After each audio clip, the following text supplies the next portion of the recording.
Death holds a peculiar interest for us as human beings.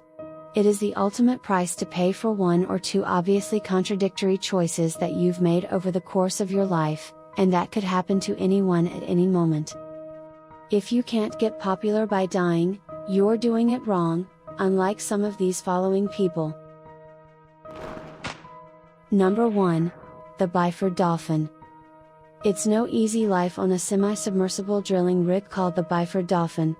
The job is hard, and the days are long, a factor that is believed to have played a key role in 5 men's very explosive deaths on November 5, 1983.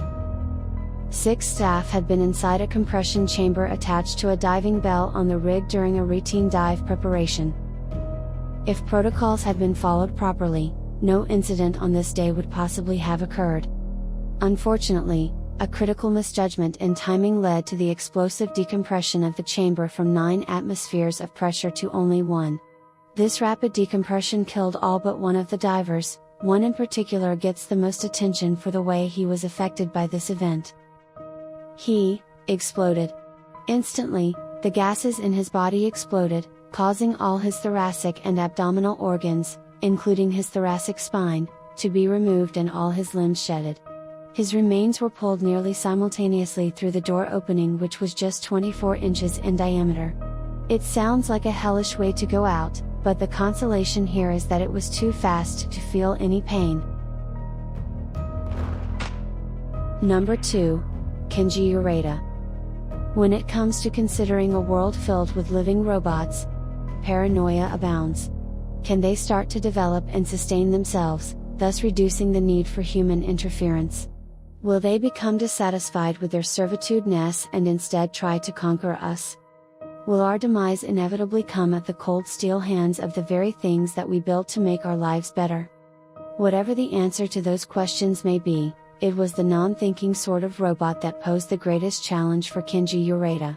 In 1981, while working at a Kawasaki factory, he was tasked with repairing a malfunctioning robot which he sadly failed to deactivate completely. The robot unexpectedly jolted to life as he began making the requisite repairs, overpowering Ureta with its mechanical strength and throwing the weak man into a grinding machine. However, this horrid death wasn't entirely fruitless. Kenji earned the distinction of being only the second man ever killed by a robot. Number 3. Lake Nyos. Lake Nyos is a crater lake in Cameroon and the host to a pool of magma that continuously infiltrates carbon dioxide into it, allowing the water to turn into carbonic acid.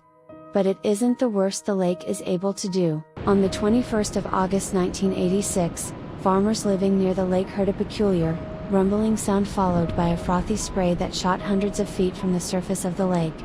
A cloud then started to amass on top of the water, rising rapidly to about 100 meters in height. In attempting to investigate the disturbance, people who came into contact with the cloud fell immediately unconscious, leaving them unable to warn anyone about the imminent catastrophe.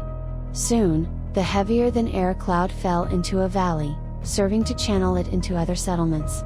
Now the people in these areas started falling unconscious where they were standing. After just a few breaths, many succumbed to the suffocating essence of the fog before being swept away by the storm, up to 15.5 miles from the villages that were initially struck. When all was said and done, the noxious cloud killed 1,700 people and 3,500 heads of livestock, winning it the award of Guinness for World's Deadliest Lake in 2008. Number 4. Vladimir Lyconos. Vladimir Lyconos is a 25-year-old chemistry student at Ukraine's Kiev Polytechnical Institute, who had a fondness for dipping his chewing gum into powdered citric acid to give it a sour taste. However, this innocuous activity was the cause for his death as he confused his normal flavor enhancer with a highly explosive compound. This simple mistake resulted in a minor explosion as soon as the saliva of Lyconos was mixed with the unstable material. Minor though is a subjective term since the blast was strong enough to break his jaw completely and cause his face to be disfigured. Unfortunately, despite arriving rapidly, police and paramedics have been unable to save the victim. Number 5. Michael Malloy. Michael Malloy was an alcoholic homeless, who lived in New York City during the 1920s-1930s. He had no known family, and his abrupt death would be thought of as nothing, which would lead 5 men to come up with a clever plan. The guys, called the Murder Trust, conspired to take out Malloy's life insurance policy. They then decided to kill him and get the money earned. Malloy's alcoholism influenced their method of murder, which is, let him drink himself to death. One of the men involved was in possession of a speakeasy, so he gave Michael unrestricted credit for drinking to the desire of his heart, believing he would soon die of his indulgences. But Malloy kept pounding drinks back, every day, for the whole working day. Noticing that Malloy had not yet succumbed to his own alcoholism, the trust started adding to his drinks hidden ingredients. First, they added antifreeze, which not even Malloy noticed. They subsequently attempted turpentine, horse liniment, and rat poison, all of which did not affect Malloy. They fed Michael oysters soaked in methanol, settling on another final solution for their pesky dilemma. Then came sandwiches full of rotten sardines and rat poison, with just a hint of tacks from carpets. After that miserably failed, the trust threw their creativity out of the window and simply waited for Malloy to just pass out. They then dragged his unconscious body into the night of -14 degrees Fahrenheit and dumped him in a snow bank. They then poured on his bare chest 5 gallons of snow, and left him to die. Thinking that Malloy was gone, when he strolled the next morning, the trust were shocked, looking no worse for wear. The trust was running out of patience and ideas at this point, so one member bit the bullet by running Malloy over with his taxi, which was moving at around 45 miles per hour. That put him in the hospital for 3 weeks with broken bones, during which time the trust tried to collect the insurance money on him, but failed. Michael eventually reappeared in the bar for his regular drink, so the trust launched their last-ditch effort.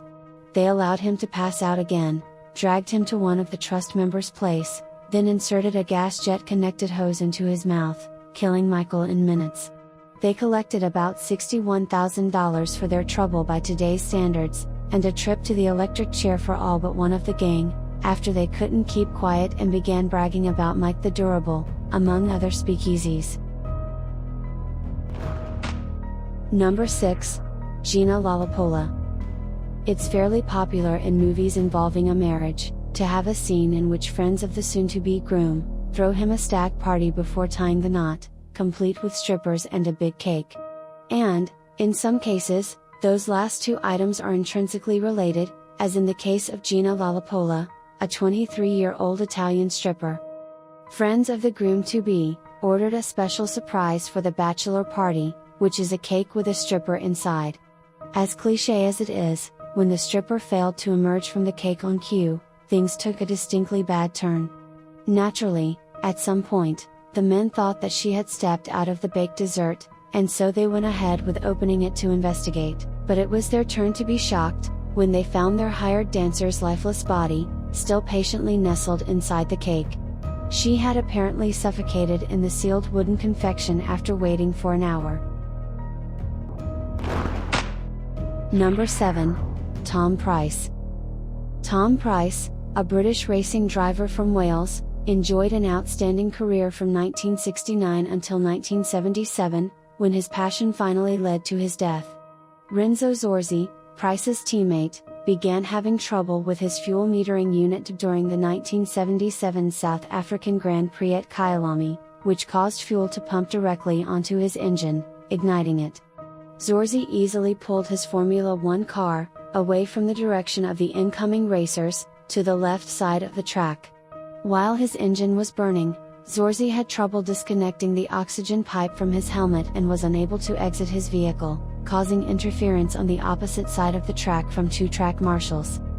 The marshals, Bill and Jensen Van Vuren, continued to cross the track holding 40-pound fire extinguishers. They are unaware of 4 cars coming out of the final turn and heading onto the main straight. The marshals were lucky enough to have the lead car swerve to avoid them, but Van Vuren's luck ran out when the car directly behind the first, Price's car, was left unable to dodge him in time. The consequence is that, the 1,500-pound vehicle immediately ripped Vuren in half at 170 miles per hour, and sent his fire extinguisher catapulting into Price's head, which violently jerked his helmet upwards and almost completely decapitated him with the chain. Number 8. John Kendrick. During the American Revolutionary War of 1775 to 1783, John Kendrick was an American sea captain and merchant. After this period, in 1794, when Kendrick found himself just off the coast of Honolulu, he was captain over the Lady Washington. It was at this time that the natives were engaged with another faction in an inter-island war, and made a deal with a nearby British vessel in exchange for 400 pigs for assistance. However, the British ship's crew was of little assistance to the Hawaiians, as they were concerned with counting their newfound pig fortune. The king of the tribe paddled out to ask Kendrick for help, realizing the British were busying themselves with another task. Kendrick accepted and lent a hand to track down and kill the opposing king, whereupon he fired a salute of 13 guns to celebrate victory. The British jackal returned the gesture after seeing this, but failed to realize that one of the cannons had been loaded with live grapeshot. Well, either that or the jackal are not playing nicely with other trade ships. The result of this blunder took its toll on the Washington, whose very captain, Kendrick, had been among those counted dead, making a very accurate mistake.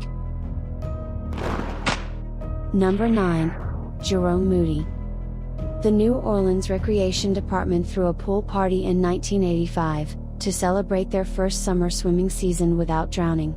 This alone should be disturbing to everyone, because it seems a little unnerving to throw a party, simply because no one died on your property this year. Regardless, about 100 off-duty lifeguards were present, as well as 4 active ones, making it one of the safest pool parties in existence. Unless you are Jerome Moody, of course. Moody defied the odds, and managed to suddenly sink to the bottom of the pool and drown, despite the massive number of trained lifeguards in the vicinity. Disturbingly, the man wasn't discovered until the party's end, raising questions about how long his lifeless body rested, just below the other partygoers' feet. And finally, Number 10. Jose Ochoa. Cockfighting is an undeniably violent sport. Specially bred roosters are fitted with blades and pitted against each other, in the manner of a gladiator, until one of the birds becomes disabled or dies. Usually, the possibility of bodily harm only applies to the avian competitors, but this was not the case for Jose Luis Ochoa, when he sustained a cock-inflicted wound to his right calf, while attending a cockfighting event in California, on the 30th of January 2011. Jose paid the ultimate price just 2 hours after being wounded for his attendance at a barbaric and unlawful gathering. Meanwhile, the current whereabouts of the rooster is still unknown. Those are the 10 unusual human deaths. Tell us what you think is the most out of the ordinary from this list in the comments section. Don't forget to like, subscribe, and hit the bell icon. See you on the next video.